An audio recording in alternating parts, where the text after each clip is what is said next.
The emergency council. The emergency council chamber buzzed with panic.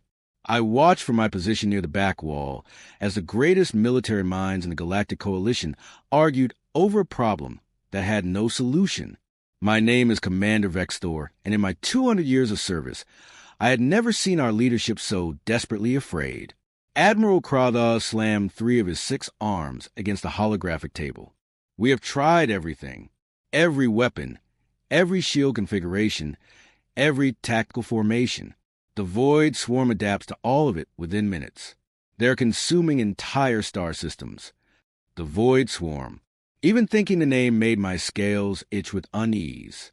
They had appeared 6 months ago from deep space, a collection of billions of small crystalline entities that moved as one massive consciousness.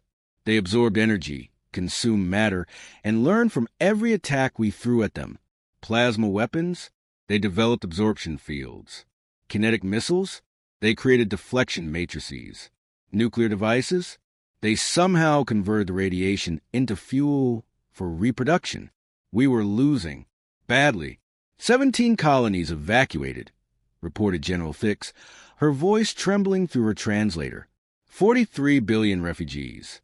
12 fleet groups destroyed or scattered. At current rates, they will reach the core worlds in 8 standard weeks. 8 weeks until the heart of our civilization became food for an enemy we could not fight. Perhaps we should consider negotiation, suggested Ambassador Rill, though even he sounded unconvinced. They do not communicate, Admiral Krathos snapped. They do not negotiate. They only consume. We need a weapon they cannot adapt to, and we need it immediately. Every weapon can be adapted to, said Chief Scientist Moreland quietly. That is the nature of evolution, whether biological or technological. The swarm learns because it experiences our attacks. It builds defenses based on what it encounters. The room fell silent. The unspoken truth hung heavy in the recycled air. We were going to die. All of us. Every species, every world, every achievement of our 50,000-year-old civilization would be consumed and forgotten. The human arrives. The chamber doors opened without warning. Security officers started forward, but Admiral Krathos raised a hand to stop them. A human walked in. Just one. She wore a simple gray uniform with patches I did not recognize. Human letters spelling U.S. Navy and Henderson were the only identification she carried. Umans, the newest members of the coalition, admitted only 3 years ago. A species we had initially dismissed as primitive, barely advanced enough to warrant attention. They had no energy shields, no plasma weapons, no faster-than-light communication. They still use chemical rockets for some of their space travel, for Star's sake. Admiral, the human said, her voice calm despite interrupting the highest military council in the galaxy. Captain Sarah Henderson, Earth Naval Forces. I believe I can help with your Void Swarm problem. Admiral Krathos, I stalked, swiveled to focus on her. Captain Henderson, I was not aware Earth had been invited to this council. We weren't, she admitted, walking forward with confident strides. But we've been monitoring the situation, and we think we have something that might work. Something the swarm can't adapt to because it's never seen it before. We have tried every weapon type known to galactic science, General Thix said sharply. What could Earth possibly offer that we have not already attempted? Henderson reached the holographic table and placed a small device on its surface. The projection changed, showing schematics of something I had never seen before. It looked almost like a child's drawing of a weapon. Simple tubes, basic chemical propulsion, primitive guidance systems. This, Henderson said, is a submarine-launched ballistic missile. Specifically, a modified Trident 2D5. We've made some adjustments for space deployment, but the core concept remains the same. The room erupted in disbelief. A chemical rocket? Ambassador Rill asked incredulously. You want to fight the most advanced threat the galaxy has ever faced with chemical rockets? Not just any chemical rocket, Henderson corrected. She tapped the device, and the schematic zoomed in on the warhead section. This carries 12 independent reentry vehicles, each with a 475 kiloton nuclear warhead. But here's the important part. We're not using the nuclear explosions as the weapon. Chief Scientist Moreland leaned forward. suddenly interested. Then what is the weapon? The kinetic impact. Henderson said simply, these warheads will hit the swarm at orbital reentry speeds, about 8 kilometers per second. At that velocity, the mass of the warhead itself becomes the weapon. Pure kinetic energy transfer. No exotic particles to absorb. No energy signatures to study. Just mass times velocity squared. The swarm will simply dodge, Admiral Kratos said, but I could hear uncertainty in his voice. That's what we thought too, Henderson admitted.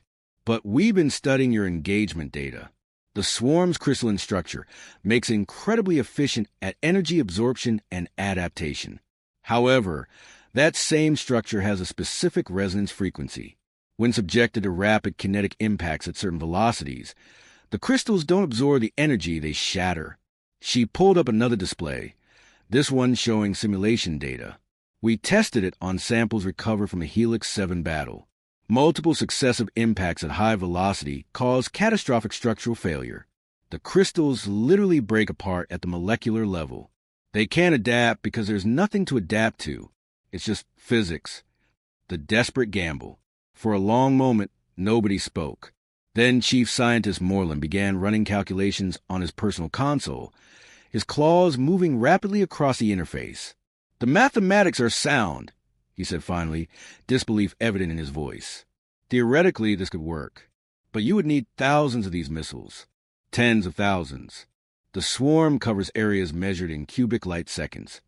We have them, Henderson said quietly. Earth maintains a stockpile of approximately 3,200 strategic nuclear missiles. We can convert all of them for kinetic impact deployment within 2 weeks. Additionally, we have manufacturing capacity to produce another 5,000 missiles per month if needed. Impossible, General Thick said. No species maintains such quantities of primitive weapons. The cost alone would be about the same as one of your plasma destroyers. Henderson interrupted. We never stop using chemical rockets because they're cheap, reliable, and easy to produce. We can make these missiles in factories across 100 cities. No exotic materials required. No advanced technology needed. Just metal, fuel, and physics. Admiral Kratos stood silent, his 6 arms crossed in a gesture I recognized as deep thought. And your planet is willing to contribute these weapons? All of them. Yes, Admiral. Henderson said firmly. Earth joined the coalition, knowing we were the weakest member militarily. We couldn't contribute advanced technology because we don't have it, but we can contribute what we do have: quantity, manufacturing capacity, and apparently outdated weapons that are so primitive the swarm has no defense against them. I watched as Admiral Kratos made his decision. He had no choice, really. We had no other options. In 8 weeks, the core worlds would fall. Very well, he said. Captain Henderson, Earth is authorized to deploy its missile stockpile against the Void Swarm. We will provide targeting data and fleet support. Chief Scientist Moreland, work with the human team to verify their calculations and optimize impact velocities. Understood, Admiral, Moreland said. Henderson nodded once, professional and controlled. We'll begin deployment immediately. Our first strike package will be ready in 72 hours. I'll need access to your long-range sensor networks and real-time swarm position data. You will have it, Admiral Kratos confirmed. As Henderson left the chamber to coordinate with her team, I followed her. Someone needed to act as liaison, and I was curious about this human captain who had walked into our highest council and offered salvation in the form of obsolete weapons. Captain Henderson, I called as she entered the corridor. She stopped and turned to face me. Commander Vextor, Coalition Security Forces. I will be your primary contact for intelligence and coordination. Thank you, Commander, she said, extending her hand in the human greeting gesture. I took it awkwardly, not quite used to the custom. I know this sounds crazy. Using weapons that are 400 years old by galactic standards. At this point, I admitted, crazy is better than extinction. But I must ask, how confident are you that this will actually work? Henderson's expression was serious. Honestly, about 70%. The physics is solid. The simulations are promising. But we won't know for sure until we try. However, I can tell you this. Earth has been making things explode and throwing objects very fast for thousands of years. It's kind of what we're good at, throwing objects very fast. I repeated, finding the description oddly amusing despite our desperate situation. That is your species' primary military contribution to the coalition?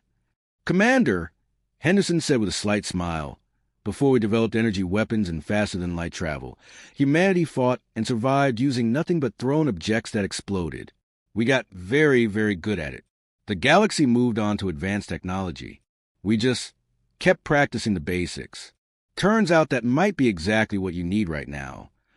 Over the next 72 hours, I watched Earth's response with growing amazement. Ships arrived from their home system, carrying thousands of missiles. Human crews worked around the clock, modifying warheads, recalibrating guidance systems, and programming targeting solutions. They moved with the efficiency of a species that had done this countless times before, because they had. For hundreds of years, Earth had maintained these weapons, practiced with these weapons, perfected these weapons.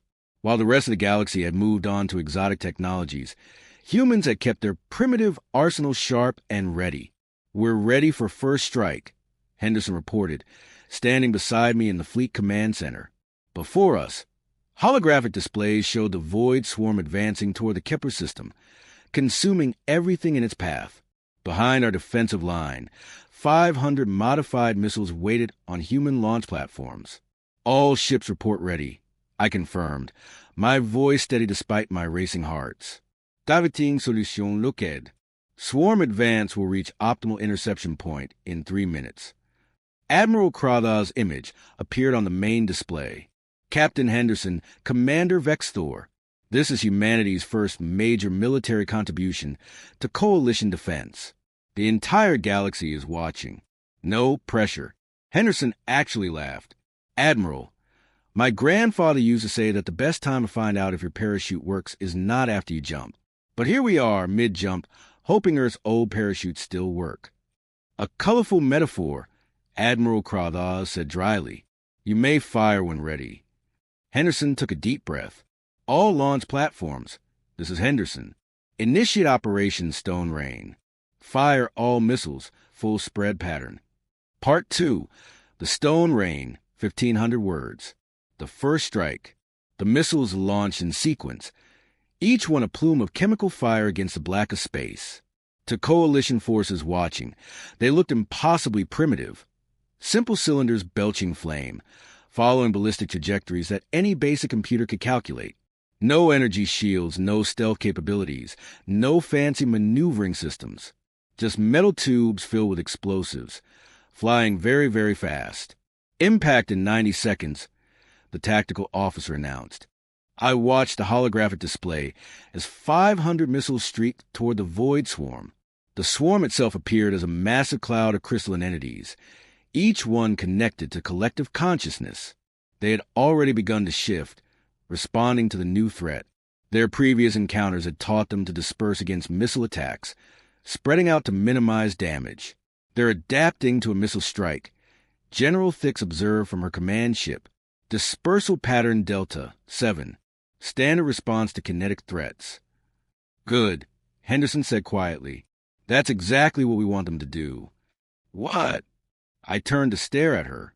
You want them to spread out? Commander, she explained, if they stayed clustered, we'd need to saturate one area with massive firepower. But if they spread out following their standard anti-missile protocol, they're actually making themselves more vulnerable to what we're really doing here. Which is, each missile carries 12 independent warheads, she said. At 20 seconds before impact, they separate and spread across a wide area. So our 500 missiles become 6,000 individual projectiles, each one targeting a different section of their dispersed formation. The tactical display showed it happening in real time. The missiles reached their programmed separation point, and suddenly the hologram filled with thousands of smaller contacts, each one following its own trajectory. Impact in 10 seconds, the tactical officer said. 5, 4, 3. The swarm tried to adapt. I could see them attempting to form energy absorption fields, the same technique that had defeated our plasma weapons. But Henderson had been right. There was nothing to absorb, no energy signature to study, just metal moving at 8 kilometers per second. The first warheads hit. The crystalline entities didn't explode or vaporize. They shattered, like glass struck by a hammer. The crystal structures broke apart into billions of fragments. The kinetic energy transferred through their lattice structure, creating resonance waves that propagated through the entire local cluster. One impact became 100 fractures. 100 fractures became a cascading failure. Within seconds, a sphere of destruction expanded to the swarm, each shattered crystal disrupting its neighbors, the effect multiplying exponentially. It was like watching a windshield crack, except the windshield was the size of a moon, and the cracks were moving at supersonic speeds. By the stars, Admiral Krathos whispered, "It's working. Swarm cohesion dropping." Chief Scientist Moreland reported, his voice filled with wonder. 40%, 30%, 20%. Commander, they're breaking apart. The collective consciousness is fragmenting. The swarm falters. I watched in amazement as the void swarm, the unstoppable force that had consumed 17 colony worlds, began to collapse. The crystalline entities lost their coordination, scattered into confused clusters. Without their collective intelligence, they were just crystals, floating debris. Second strike ready, Henderson reported calmly, as if she had just solved a simple math problem rather than saving the galaxy. Recommend we maintain pressure. Hit them again before they can reform. Launch all available missiles, Admiral Krathos ordered. All fleet groups, advance and target separated clusters with conventional weapons. They're vulnerable now. Over the next 6 hours, Earth's missiles and the Coalition fleet systematically destroyed the Void Swarm. Not adapted, not outmaneuvered, not cleverly countered, just destroyed through sheer kinetic force. Each missile strike shattered more crystals, prevented reformation, kept the swarm fragmented and confused. By the end, it wasn't even a battle. It was cleanup. I stood beside Henderson in the command center, watching the last scattered remnants of the swarm get picked off by Coalition fighters. The threat that had terrified our entire civilization had been defeated by weapons that were, by galactic standards, laughably primitive. I don't understand. I admitted, how did your people know this would work when our greatest scientific minds never considered it? Henderson smiled slightly. Because we think differently, Commander. Your civilization spent 50,000 years advancing, always moving toward more sophisticated technology. That's admirable. But Earth's history is different. We're young. We still remember what it was like to fight with rocks and sticks. We learned that sometimes the simplest solution is the best solution, especially against an enemy that's adapted to expect complexity. But the mathematics, I protested, the resonance frequencies, the structural analysis, your scientists understood concepts that our experts missed. Oh, we didn't figure that out first, Henderson admitted. Your chief scientist, Moreland, identified the resonance vulnerability in his initial analysis. We just recognized it as something we could exploit with technology we already had. While you were trying to develop new exotic weapons to target that weakness, we said, hey, we have 3,200 really big hammers gathering dust. Let's try those. The aftermath, the victory celebration in the Coalition Council Chamber, was unlike anything I had witnessed before. Species that rarely showed emotion were openly rejoicing. Admiral Krathos had actually embraced Captain Henderson, despite the significant size difference making it awkward. Earth's contribution will be formally recognized, the Admiral announced. We owe humanity an apology. We dismiss your technology as primitive, your weapons as outdated, your capabilities as limited. We were catastrophically wrong.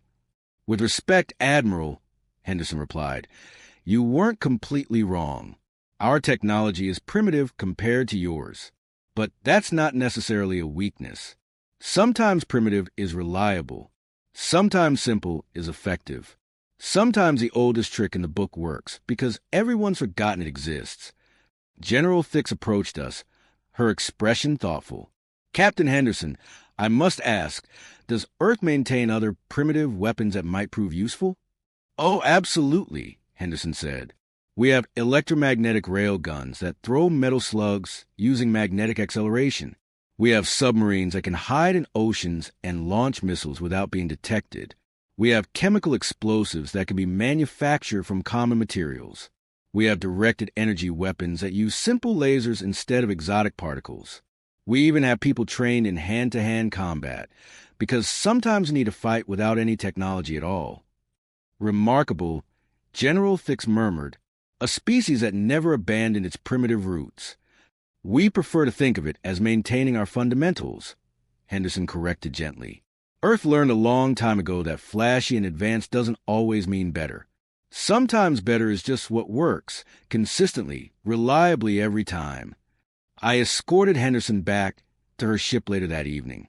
The human fleet was preparing to return to Earth, their missiles expended, their mission completed. Captain, I said as we walked through the docking corridor, I must know, was Earth holding back? Did you know all along that your primitive weapons would be effective against advanced threats? Henderson stopped and turned to face me. Honestly, Commander? No. We hoped. We theorized. We ran simulations. But we didn't know. What we didn't know was that when someone asks for help, you offer what you have. Maybe it works, maybe it doesn't, but you try. Your species is strange, I said. It came out more fondly than I intended. We get that a lot, she replied with a smile. But here's the thing, Commander. Earth joined the coalition knowing we were the weakest link. We knew we couldn't contribute advanced technology or massive fleets or anything fancy. But we could contribute reliability. When everyone else's sophisticated systems fail, our simple systems keep working. When everyone else's complex weapons become useless, our basic weapons remain effective. We're the backup plan, the emergency option, the low-tech solution to high-tech problems. The galaxy's insurance policy, I said, understanding. Exactly. And today, the policy paid out. We reached her ship's boarding ramp. Henderson offered her hand again, and this time I took it with confidence, having practiced a human gesture. Commander Vexthor, she said, tell your admiral that Earth's missile stockpile is being replenished as we speak. In 2 months, we'll have another 5,000 missiles ready. In 6 months, 10,000 more. We're here as your allies, and allies make sure they're ready to help when needed. I will convey that message. I promised. And Captain, thank you for everything. Just doing our job, Commander. Sometimes the old ways are the best ways. Remember that. The new doctrine. 3 months later, I attended a special session of the Coalition Military Council. Admiral Krathos stood before the assembled representatives from 300 species, his 6 arms spread wide. The Void Swarm crisis has taught us valuable lessons, he announced. We became so focused on advancing our technology that we forgot the fundamentals. We became so sophisticated that we forgot simplicity. Today, I am implementing new coalition defense protocols. The display behind him showed schematics, human designs simple and elegant. Every coalition fleet will now include a contingent of kinetic weapons, simple missiles, rail guns, and projectile systems.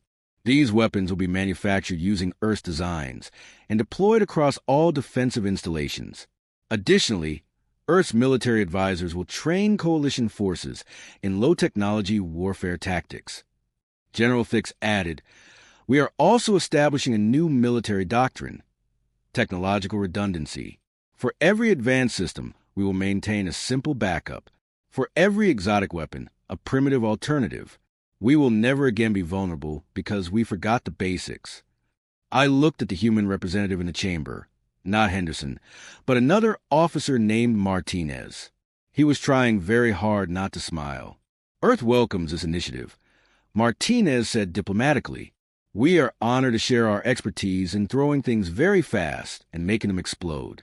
It's kind of our specialty. The chamber actually laughed.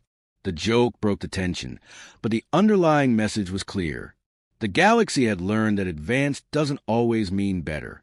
Sometimes the most sophisticated solution is remembering that mass times velocity squared is still the most reliable way to break things. Epilogue, simple truths.